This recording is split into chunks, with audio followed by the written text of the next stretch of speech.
Hello, hello, and welcome to the Fall for Watercolor Challenge Day 2.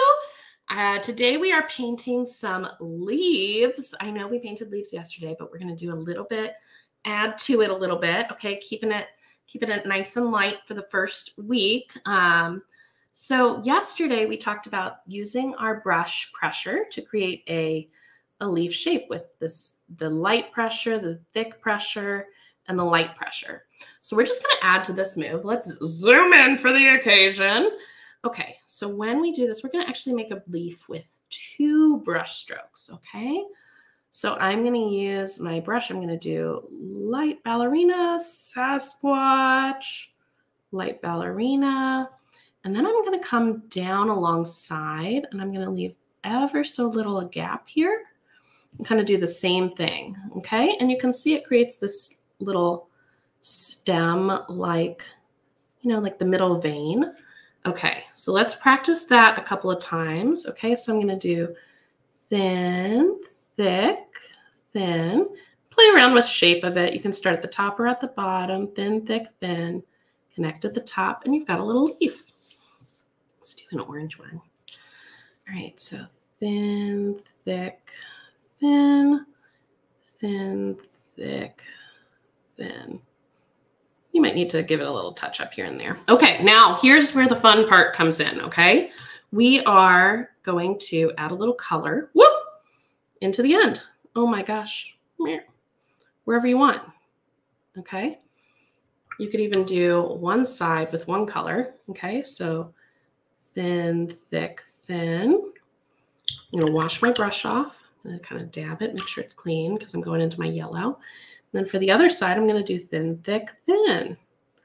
And they're going to combine together and it's going to be beautiful. Ooh, baby. All right, so that's that wet and wet action that we talked about. I'm kind of coaxing a little bit more of that pink in because I'm like, love it. All right, so this is what we're doing today. We are practicing our leaves, our 2 brush stroke leaves, and we are going to be practicing our mixing and blending, our wet and wet technique. Oh my gosh, can we just scream for a second about this? Ah! Like, do you see those little tendrils? Look at those babies. Ah! Okay, so cool. All right, let's back up here.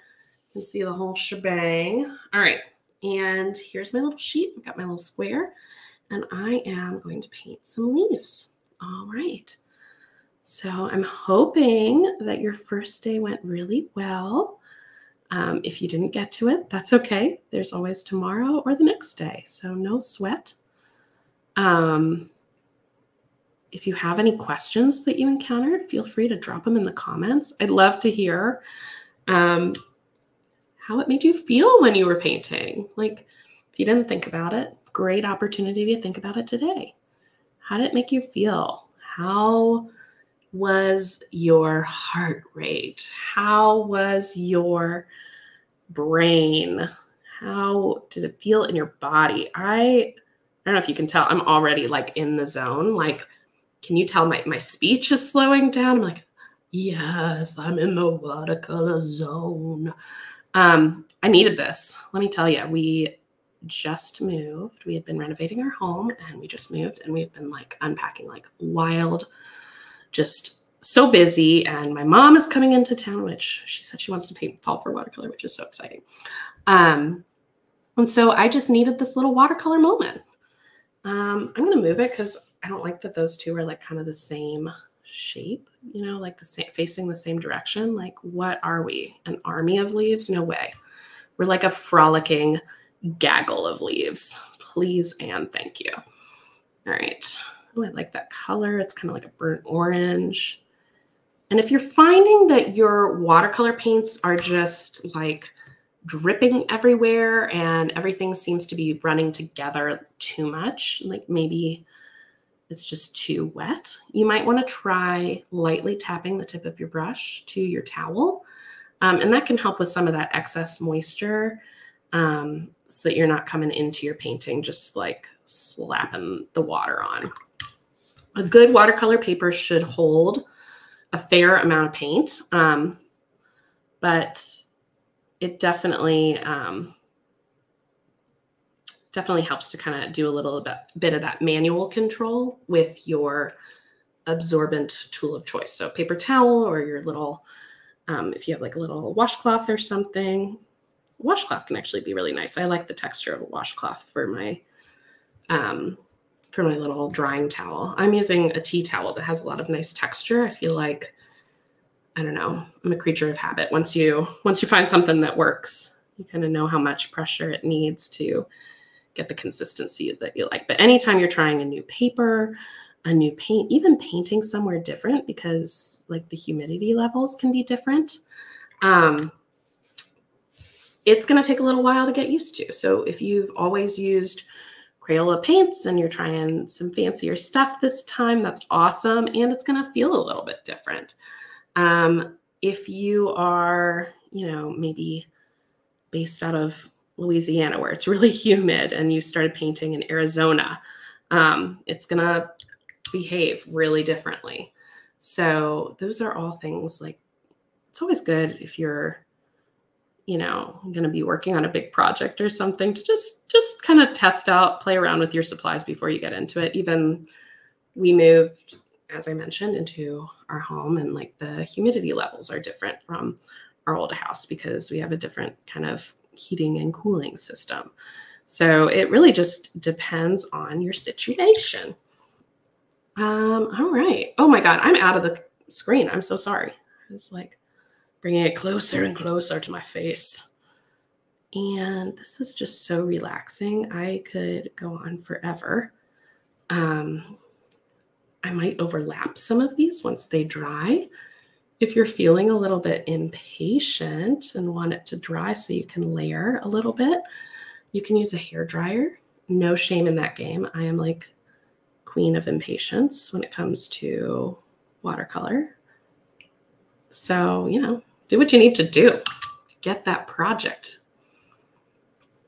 And yeah, sometimes I'm overlapping and I think it's dry and I'm like, oh, just kidding, it's not. And that's okay too. Oh my gosh, I feel like this technique of the wet and wet just lends itself so much to watercolor. It's like, this is what watercolor is made for, that blending of the leaves. Kind of trying to go up to the edge here of my little square. I don't know, I might be too messy for this, this constraint of a square without any tape. If you're wanting like to make a kind of crisp frame for your paintings, you can always use painter's tape or like masking tape, or washi tape can work as well. And that'll give you a nice crisp edge. I'm just too impatient to tape all of these down. So, we're just gonna fake it till we make it. All right, let's see here. And if your paints are starting to look a little muddy, you might want to change your water. I am the queen of not changing my water frequently enough. I hate changing my water.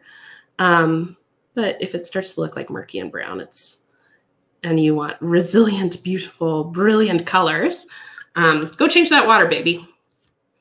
Get yourself a little glass of water yourself. Okay. So I am going to keep working on this and I will report back. I'm just going to pause the recording and I'll come back when I'm done. Okay, artichokes. I added a few more leaves and I'm pretty happy with it. It just feels so fun, so colorful, so fall. And can't wait to paint with you tomorrow. Check your email for the next video. If you're not signed up officially for the challenge, what are you waiting for? You could win prizes. So go check out that link below. If you're interested in my paints and my supplies, those are linked below as well. Make sure you give a like and a follow all over the interwebs. And don't forget to tag me with FFWC and @Splatter and Bloom so I can see your beautiful work. Ah, yay! Happy painting!